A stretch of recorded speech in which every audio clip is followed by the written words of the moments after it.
Hey everyone, before we dive into this incredible story, let me ask you something. Where are you watching from today? Drop your city or state in the comments. I love hearing from all of you. And if you enjoy stories about karma and justice, make sure to hit that subscribe button. You won't want to miss what happens next. The rain was coming down hard when I finally pulled into my driveway in Ballard. 72 hours. That's how long I'd been on shift at Harborview Medical Center, coordinating emergency response teams during what the news was calling the worst flooding Seattle had seen in 20 years. I was a paramedic coordinator, and during disasters like this, home became a distant memory. I was exhausted down to my bones. All I wanted was a hot shower, my own bed, and my husband's arms around me. Marcus and I had been married for 31 years. We'd built our life together from scratch. While he went through medical school and his neurosurgery residency, I worked double shifts as a paramedic, supporting us both. I never got to finish my own pre-med degree, but I told myself it was worth it. We were a team, or so I thought. I unlocked the front door and stepped into the warmth of our craftsman-style house. The lights were on in the living room, which was unusual for 10:30 on a Tuesday night. Marcus usually went to bed early before his morning surgeries. Then I heard it. Laughter. A woman's laughter, young and bright, coming from upstairs, from our bedroom. My heart started pounding. I set down my bag quietly and moved toward the stairs. Each step felt like walking through water. The bedroom door was half open, soft music playing, more laughter. I pushed the door open. Marcus was there, sitting on our bed in his expensive silk pajamas. And next to him, curled up in my favorite cashmere throw, was Natasha Whitmore. I recognized her immediately.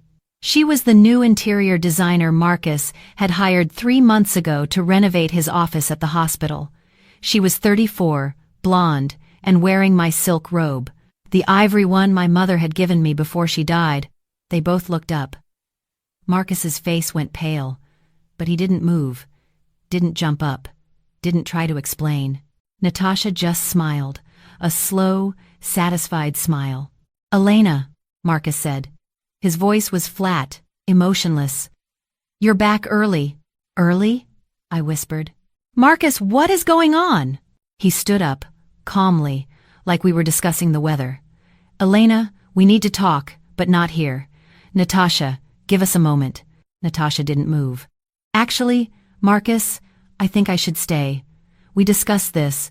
The three of us need to have an adult conversation." "The three of us?" My voice came out strangled. Marcus sighed, like I was being difficult. "Elena, I've been trying to find the right time to tell you. Natasha and I have fallen in love. We're getting married." The room spun. "Married? Marcus, we're married. For 31 years. Not anymore." He reached into his nightstand and pulled out a manila envelope.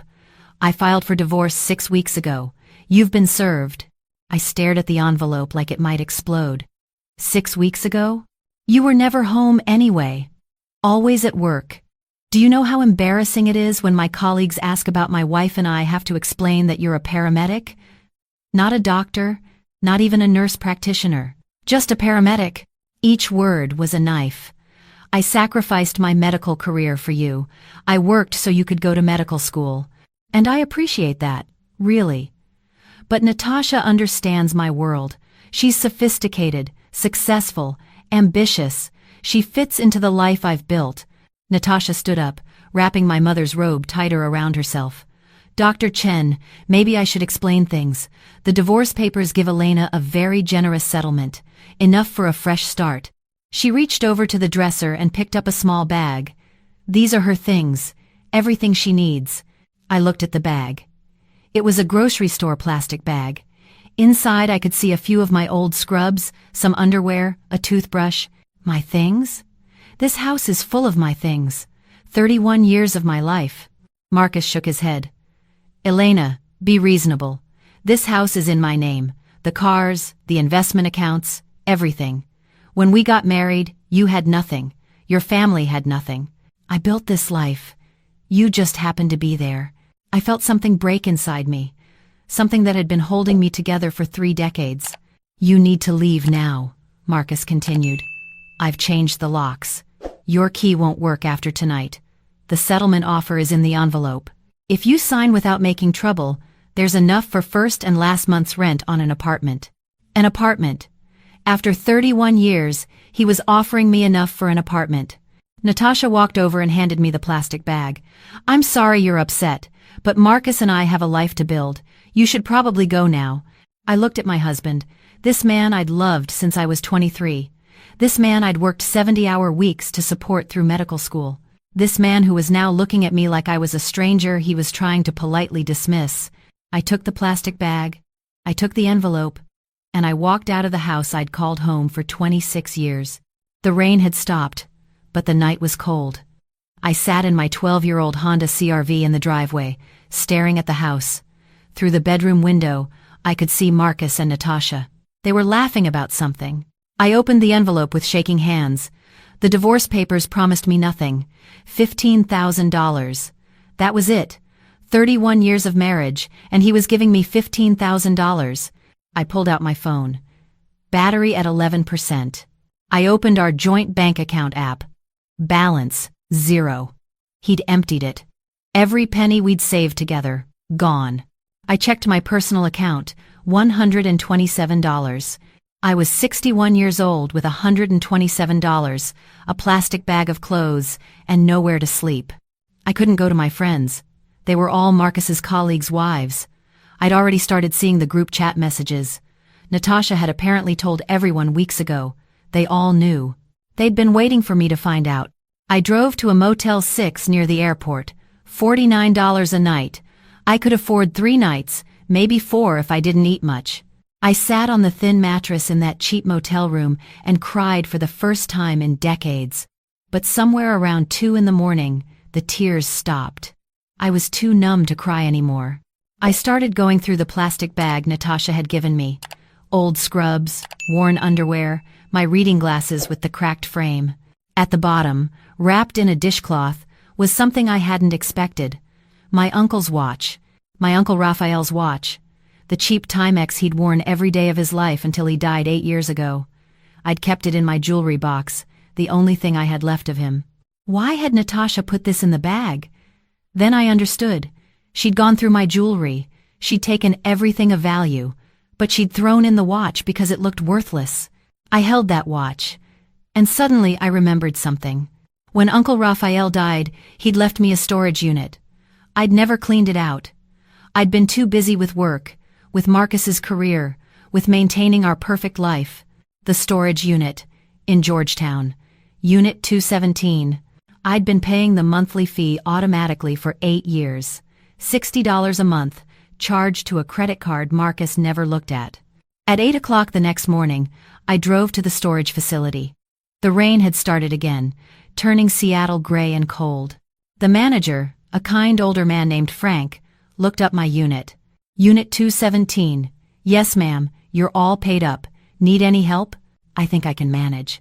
He handed me the key, and I walked down the concrete corridor to my uncle's unit. The lock was rusty, but it turned. The metal door rolled up with a screech. Inside were boxes. Dozens of them. All labeled in my uncle's careful handwriting. Patents, prototypes, technical drawings, research notes. I stared at them, confused. My uncle had been a tinkerer, an inventor. But he'd worked as a janitor at the University of Washington his whole life. He lived in a tiny studio apartment. He drove a 25-year-old truck. I pulled out my phone and called the one person I thought might help. My old college roommate Jennifer Chen, who'd become a patent attorney. Jen, it's Elena. I need help understanding something. 20 minutes later, Jennifer pulled up in her Mercedes. She took one look at me, sitting on a box in my 3-day-old scrubs, and immediately knew something was wrong. Elena, what happened? I told her everything. Marcus, Natasha, the divorce, the storage unit. Jennifer's face went cold with anger. That bastard. But never mind him right now. Let's see what your uncle left you. We started opening boxes. Inside were patents, dozens of them, filed between 1988 and 2004, all in Uncle Raphael's name. Jennifer pulled out her laptop and started searching the patent numbers. Her eyes got wider with each search. Elena, she said slowly, do you know what these are? Old inventions? Things that didn't work? Some of these worked very well. In fact, she turned her laptop toward me. This one, patent number 5836421, gesture recognition for touchscreen devices, filed in 1993. This technology is currently licensed to Apple, Google, Samsung, and about 15 other companies. I stared at the screen. That's impossible. My uncle was a janitor. Your uncle was a genius who happened to work as a janitor. Jennifer kept searching. Oh my God. Elena, these patents have been generating licensing fees for years. Where have the royalties been going? I don't know. Uncle Raphael died without a will. I thought he had nothing. Jennifer pulled out her phone and made a call. David? It's Jennifer Chen. I need you to run a patent royalty search. Yes, right now. This is urgent. She gave him the patent numbers. We waited. 5 minutes felt like 5 hours. Her phone rang. She listened, her face going pale. She hung up and looked at me.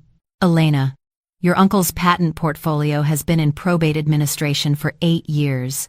Because he died without a will and you're his only living relative, all accumulated royalties have been held in a trust account, waiting for you to claim them.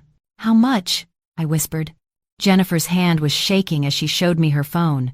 The estimated total, including accumulated royalties and projected future earnings from active licenses, is approximately $83 million. The storage unit floor seemed to tilt beneath me. That's not possible. It's very possible. Your uncle wrote some of the foundational code for touchscreen gesture recognition. Every swipe, every pinch to zoom, every tap on a smartphone generates a fraction of a cent in licensing fees. Multiply that by billions of devices over decades. I couldn't breathe. My uncle, who lived on ramen noodles and rode the bus everywhere, had been sitting on $83 million? Jennifer was already making more calls. Within an hour, we were sitting in a conference room at her law firm. David Park, the patent specialist, spread documents across the table. Mrs. Rodriguez, I need to verify your identity and your relationship to Rafael Martinez. Do you have documentation? I showed him my driver's license, my birth certificate, Uncle Raphael's death certificate. He examined everything carefully. This all checks out. Your uncle filed very specific instructions with the patent office.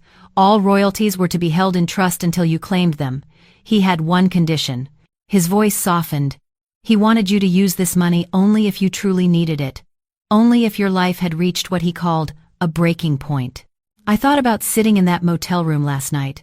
61 years old with $127 and a plastic bag of clothes. I've reached the breaking point, I said quietly. David nodded. Then, Mrs. Rodriguez, it's my responsibility to inform you that as of today, all trust assets are released to you. He slid a folder across the table. These are the account details, the full patent portfolio, and the contact information for the trust administrator. Jennifer put her hand on my shoulder. Elena, there's something else. Your uncle left you a letter. It was supposed to be given to you only when the trust was activated. She handed me an envelope. Yellow with age, sealed with wax, my uncle's handwriting on the front. For Elena, when the storm comes. I opened it with trembling hands. My dearest Elena, if you're reading this, then something has gone terribly wrong in your life. I wish I could be there to help you, but since I can't, maybe this will do instead. You probably spent your whole life thinking your uncle was a poor man who never made anything of himself, a janitor with crazy ideas, and in many ways, that was true. I never wanted fame or fortune. I wanted the work itself, the solving of problems, the joy of creation. But I also knew the world we live in. I knew that someday you might need more than love and good intentions. You might need power, real power, the kind that comes from financial independence. I designed this trust very carefully, Elena. I didn't want to give you wealth when you were young and happy. That might have attracted the wrong people, people who wanted your money instead of your heart. And I didn't want you to think you needed to rescue your old uncle from poverty. I lived exactly the life I wanted to live. But I knew that someday, life might knock you down. Someone might betray you. You might find yourself alone and afraid. And when that day came, I wanted you to have options, choices, freedom. This money isn't the real gift, Elena. The real gift is the ability to say no, the ability to walk away from people who don't value you, the ability to build something meaningful on your own terms. I know you. You have your mother's kind heart, you see the good in people, you give second chances. These are beautiful qualities. But sometimes people take advantage of beautiful hearts. So here's what I want you to remember. Real power doesn't announce itself. It doesn't need to shout or prove anything. It simply exists.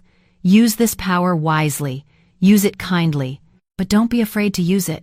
And remember, mi sobrina querida, you are worth so much more than anyone who made you feel worthless. Con todo mi amor. Uncle Raphael. I read the letter 3 times, tears streaming down my face. Jennifer handed me tissues and waited patiently.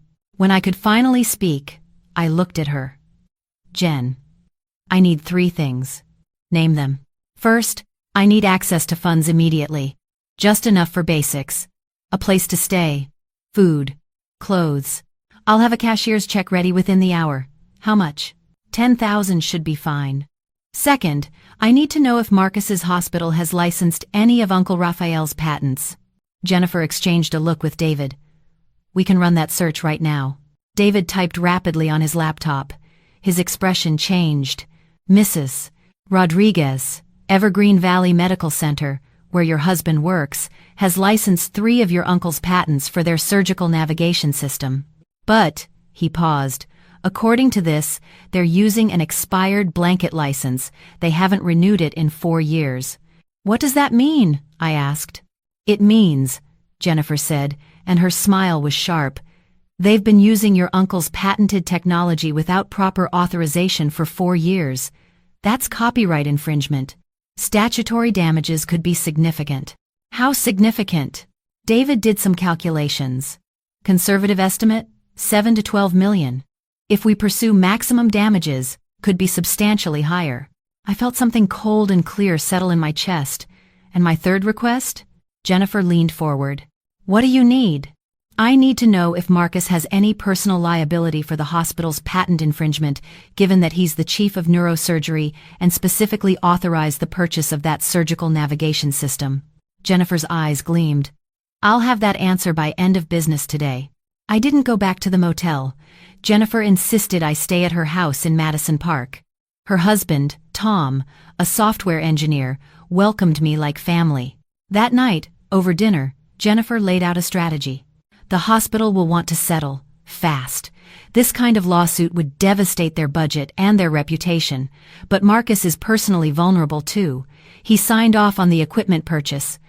He knew about the licensing requirements and ignored them. What happens to him?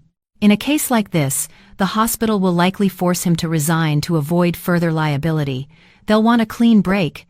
I thought about Marcus's face last night. You had nothing. You leave with nothing.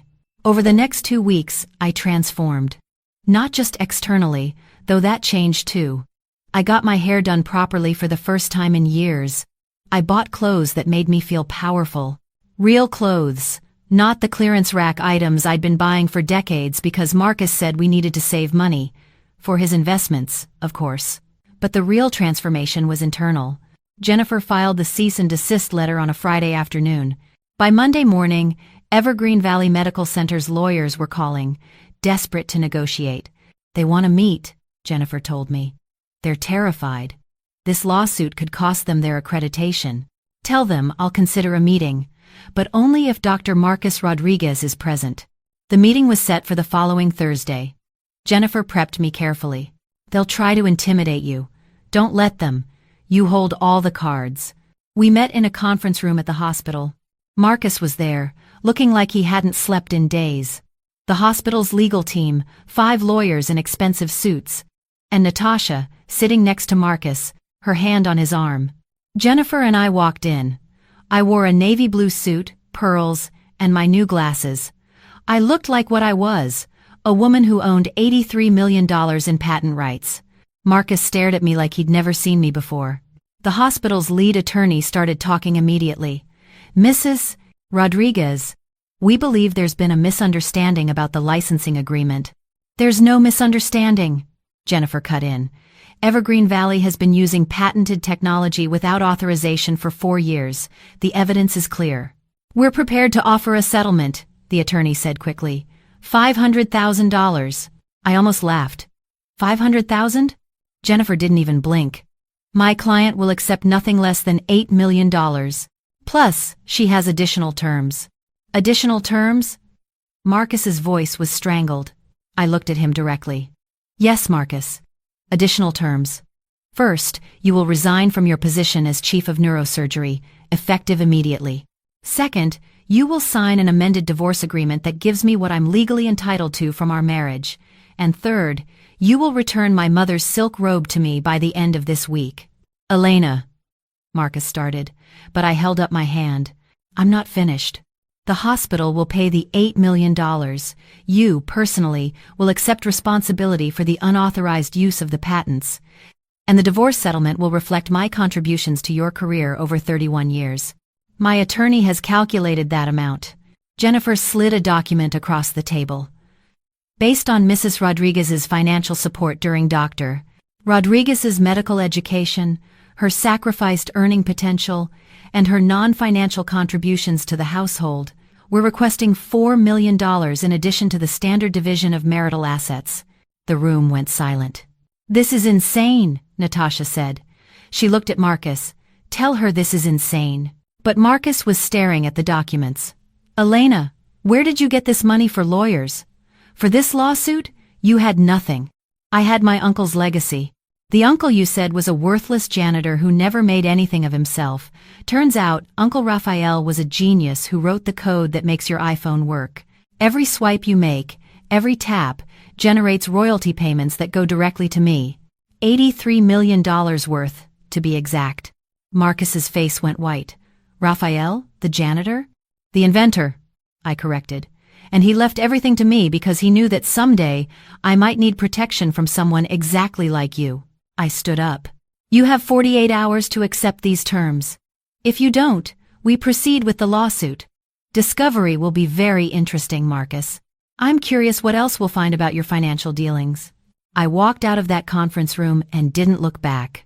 The next 48 hours were fascinating.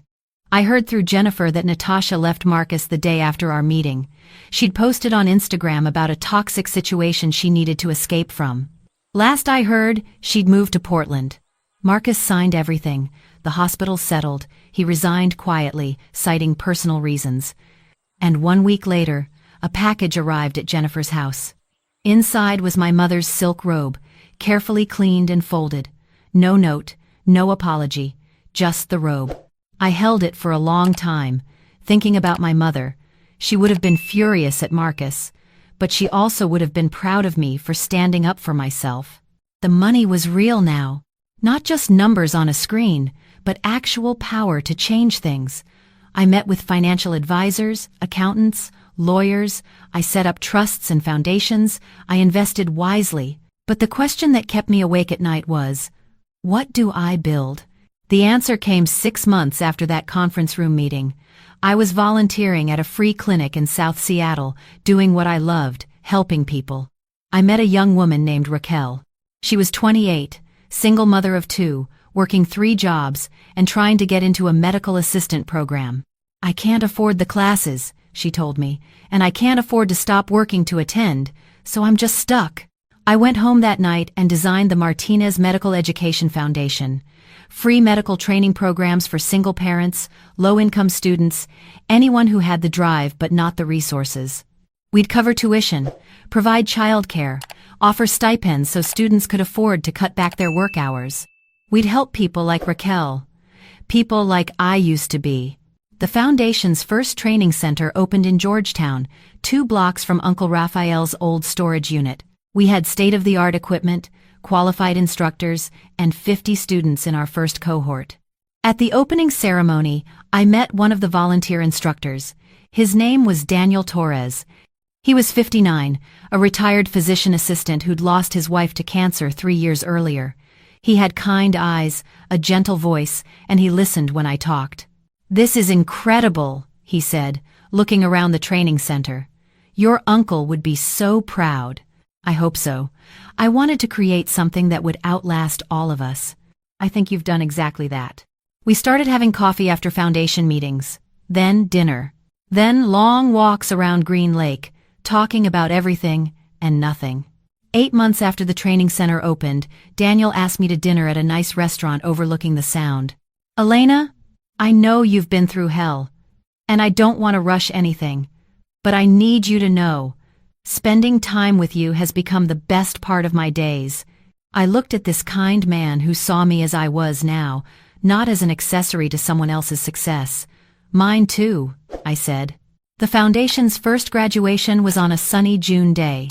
43 students completed the medical assistant program. Raquel was among them. She'd already been hired at Seattle Children's Hospital. She found me after the ceremony, her 2 kids holding her hands. Mrs. Rodriguez, I don't know how to thank you. You just did, I said. Go out there and help people. That's all the thanks I need. Daniel stood beside me, his hand in mine. We watched the graduates celebrate, their families proud, their futures bright. You did this, he said quietly. You turned your pain into purpose. I thought about Uncle Raphael's letter. Real power doesn't announce itself. It doesn't need to shout. It simply exists. No, I said. Uncle Raphael did this. He gave me the tools. I just had to learn how to use them. That night, I drove past my old house in Ballard. Marcus had been forced to sell it to pay his portion of the settlement. A young family lived there now. I could see kids' bikes in the yard, toys on the porch. I didn't feel anger anymore. I didn't feel sadness. I felt free. I drove to Daniel's apartment. We sat on his balcony, drinking wine and watching the ferries cross the Sound. What are you thinking about? He asked. I'm thinking about my Uncle Raphael, about how he worked as a janitor but changed the world anyway, about how the people who tried to diminish me ended up giving me exactly the push I needed. And I'm thinking that sometimes the best revenge isn't revenge at all. It's building something so meaningful that you forget you ever needed revenge in the first place. Daniel raised his glass, to Uncle Raphael, and to new beginnings. I clinked my glass against his. To new beginnings. And for the first time in my 61 years, I wasn't thinking about what I'd lost. I was thinking about what I'd found, myself, my purpose, and maybe, just maybe, a love that valued me for exactly who I was. That's my story, everyone. From a plastic bag in a motel room to building something that will help people pursue their dreams for generations to come. If you enjoyed it, please give it a like. And I'm serious about wanting to know where you're watching from. Your comments mean the world to me. What would you have done in my situation? Would you have taken the settlement or fought back? Let me know in the comments. I read every single one. And hey, if you haven't already, hit that subscribe button. I've got plenty more stories about karma, justice, and the unexpected ways life can turn around. Trust me, you won't want to miss what I'm sharing next. From Seattle, Washington, this is your friend at Twisted RQT Stories, reminding you that sometimes the people who underestimate us end up giving us exactly the push we needed to discover our own power. See you in the next one.